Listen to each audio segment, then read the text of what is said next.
Welcome to Nail Over Glide Jewish Ministries, where we teach the Bible from a Jewish historical, cultural, and linguistic perspective. This teaching is part 3 in the Birth of the Messiah teaching series, and I've titled this teaching, The Sign of the Manger. Now, in part 1 of this series, which is titled The DNA of Yeshua, we saw how the details in the lineage of the Messiah show how God used each person in that lineage, whatever their past was, to bring the Messiah into the world. In part 2 of this series, which is titled Why Bethlehem, we saw how the Messiah was born in Bethlehem in fulfillment to the spiritual blessing given to Abraham, Isaac, and Jacob. And that blessing is that all the families of the earth would be blessed through their seed, which is ultimately the Messiah who was born in Bethlehem. Now, in this third part, we're focusing on the sign of the manger. So what is the sign of the manger? In what way is the manger a sign?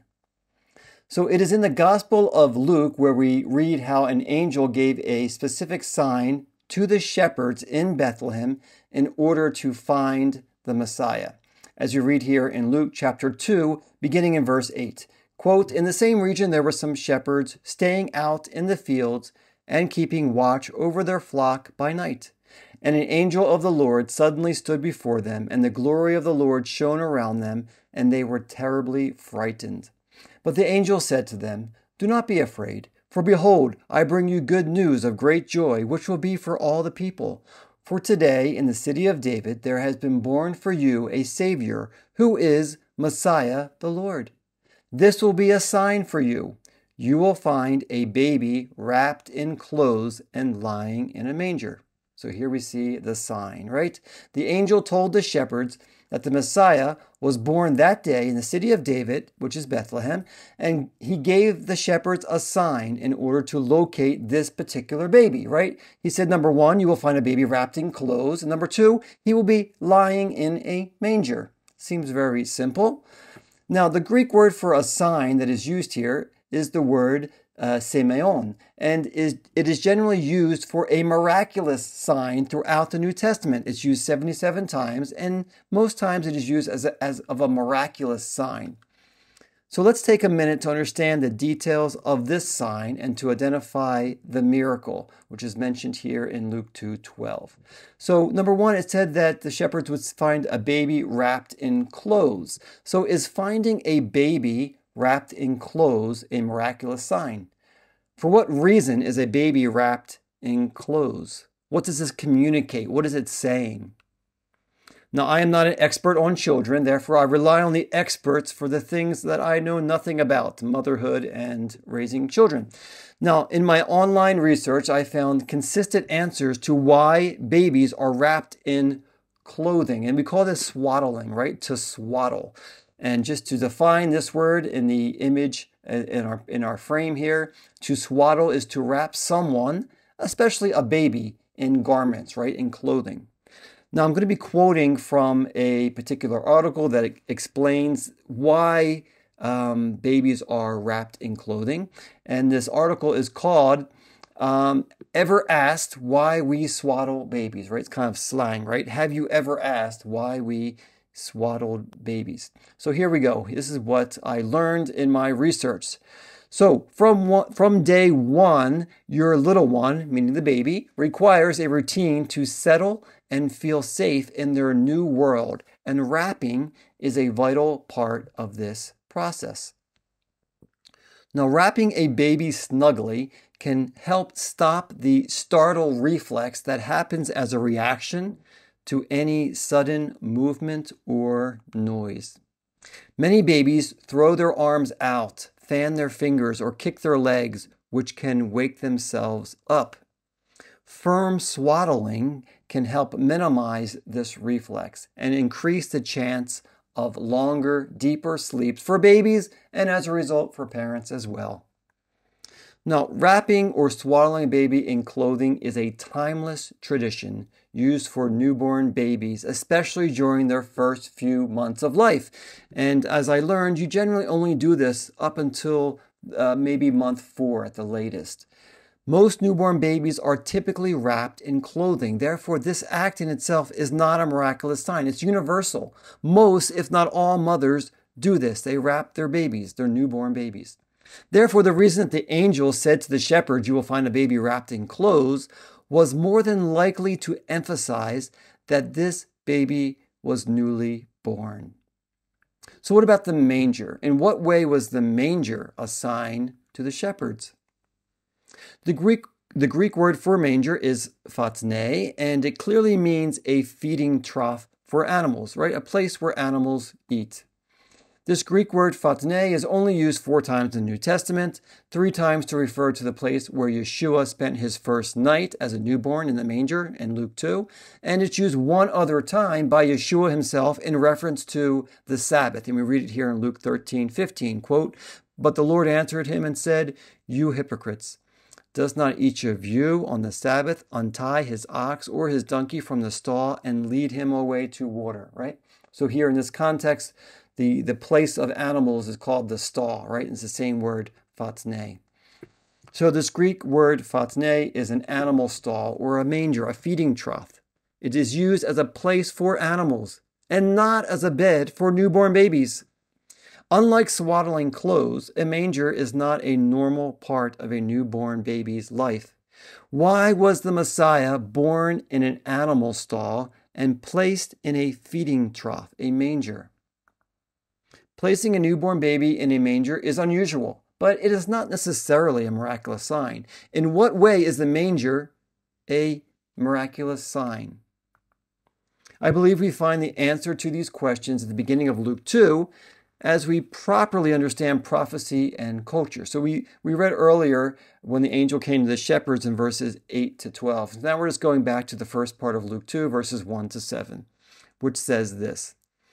"Now in those days a decree went out from Cyrus Augustus that a census be taken of all the inhabited earth. This was the first census taken while Quirinius was governor of Syria. And everyone was on his way to register for the census, each to his own city.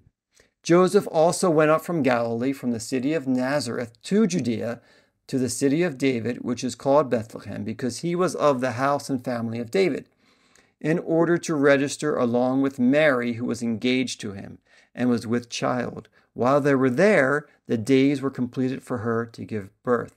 And she gave birth to her firstborn son, and she wrapped him in clothes and laid him in a manger, because there was no room for them in the inn." So, as we've already established, Mary's act of wrapping baby Yeshua in clothes is a normal act of a mother for her newborn baby. The reason given for why Mary placed the newborn Messiah in a manger is, quote, "because there was no room for them in the inn."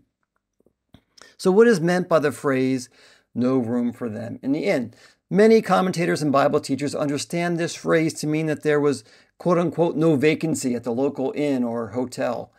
As we see here in the following quote by a Bible teacher, his name is Dr. Eric Strichter from the Calvary Chapel Graduate School. And he says this in this context, quote, "Tired after traveling for hours, they were probably discouraged to find a quote unquote no vacancy sign at the inn," right? So that's the general Western understanding of what is being said in this verse. But is that really what it's saying?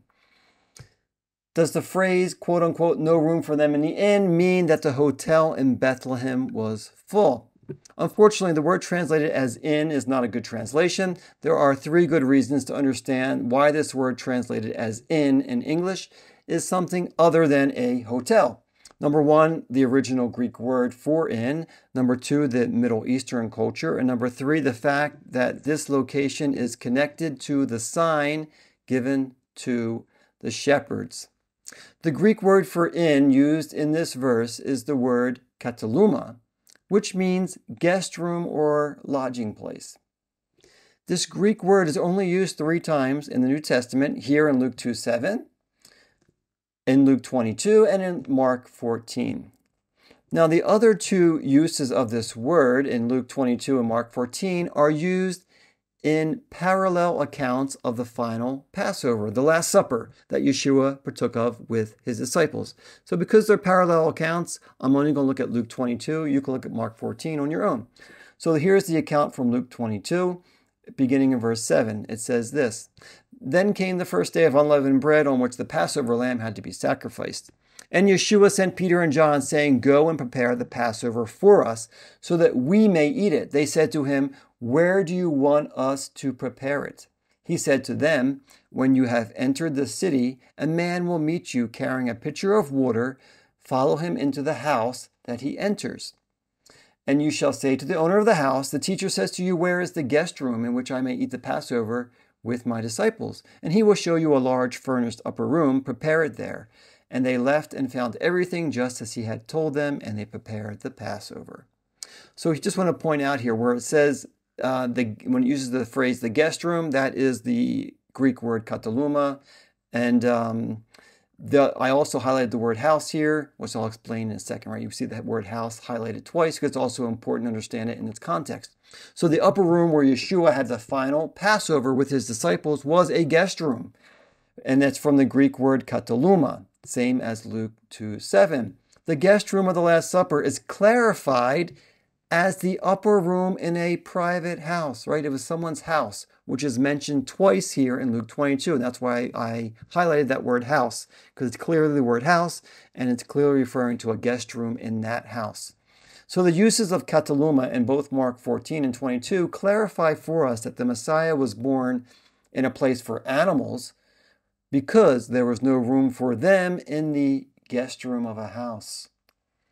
There is one translation that I found that translated this Greek word kataluma consistently in Luke 2, and it reads in this way: And she gave birth to her firstborn, a son. She wrapped him in clothes and placed him in a manger because there was no guest room available for them.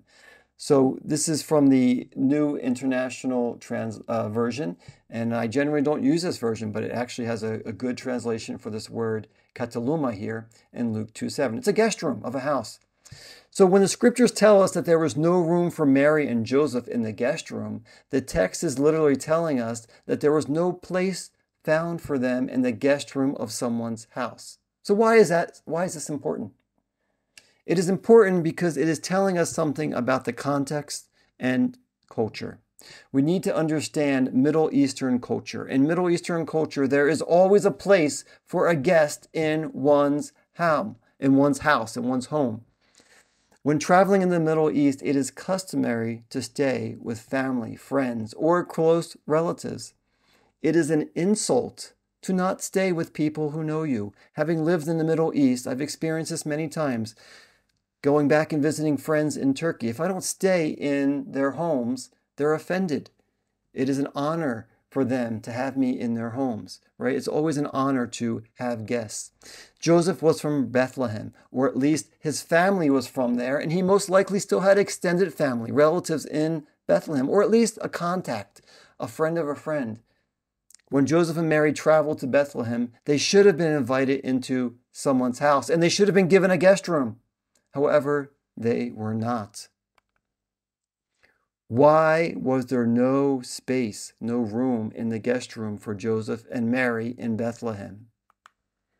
Since there is always space in the Middle Eastern home for a guest, especially for a young and expectant mother, I believe this was part of the sign to the shepherds. The marital status of Joseph and Mary was questionable when they came to Bethlehem. They were not yet officially married. No one invited them to use their guest room because no one wanted to condone their situation. The birthplace of the Messiah in an animal stall while being placed in a manger, a feeding trough, as his bed was a sign of rejection and a sign of the miracle. What was the miraculous sign that was being fulfilled and communicated as this newborn baby was placed in a manger? The unique circumstances of the Messiah's birth were revealing the miraculous manner in which he was conceived in his mother's womb. We read the following well-known prophecy regarding the Messiah in the prophet Isaiah. Quote, "Therefore the Lord himself will give you a sign. Behold, a virgin will be with child and bear a son, and she will call his name Emmanuel." That's Isaiah 7:14. This supernatural and miraculous sign brought with it human and societal consequences of rejection. We easily accept the virgin birth as a fact of history today. However, the reality for Mary and Joseph at that time was a great challenge. It was rejection by society. We often elevate the virgin birth as a beautiful gift from God, which it is. However, how do you explain it to the average person? This is why a baby lying in a manger was a miraculous sign given to the shepherds. It was communicating something. The manger was not only a humble beginning for the King of Kings, it was a sign of rejection by men while fulfilling one of the greatest biblical prophecies, the virgin birth. When the shepherds went to Bethlehem, there was only one baby who was born in a place intended for animals and lying in a manger. He was the Messiah. There was no other babies that were being placed in mangers, right? That was the sign. It was unique. As we learned in this teaching, the Greek word for guest room is kataluma and is uniquely used 3 times in the New Testament for 2 important events in the life of the Messiah. Number 1, the guest room at his birth, which was unavailable. Number 2, the guest room at Passover, the Last Supper, on the night he was betrayed. It was the first night of the Messiah on earth and the last night before he was crucified. The Messiah was rejected on the day he was born, when the guest room was withheld, and he was also rejected at the Last Supper with his disciples in the upper room by Judas, and then by society in general. Although the Messiah was granted the guest room later in life, at the Last Supper, he was rejected by men. And this is also to fulfill prophecy, Isaiah 53:3. He was despised and rejected by men, a man of sorrows and acquainted with grief. And as one from whom men hide their faces, he was despised, and we esteemed him not. Although society rejected the Messiah at his birth, the shepherds rejoiced greatly over the coming of the Messiah and glorified God. In conclusion, we need to remember that just as our Messiah was rejected by men, we also, who believe in him, will be rejected by this world. We read here in John 15:18 and 19 the words of Yeshua, quote, "If the world hates you, know that it has hated me before it hated you. If you were of the world would love you as its own. But because you are not of the world, but I chose you out of the world, therefore the world hates you." The manger is both a sign of rejection by men and a miraculous sign of prophecy fulfilled. This is the conclusion to this teaching on the sign of the manger. Hopefully we answered the question regarding what is the sign of the manger. Clearly, a sign of rejection and a sign of prophecy fulfilled. These are some of the resources I use.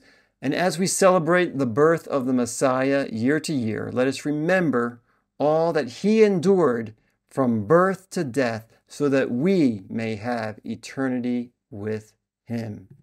Thank you so much for being part of this teaching, for watching and listening. I want to encourage you to share this teaching with someone else that you think can benefit. And also please give a donation of any amount so that we can continue to teach God's word in a historical, cultural, linguistic, and Jewish perspective. Thank you, and see you again next time.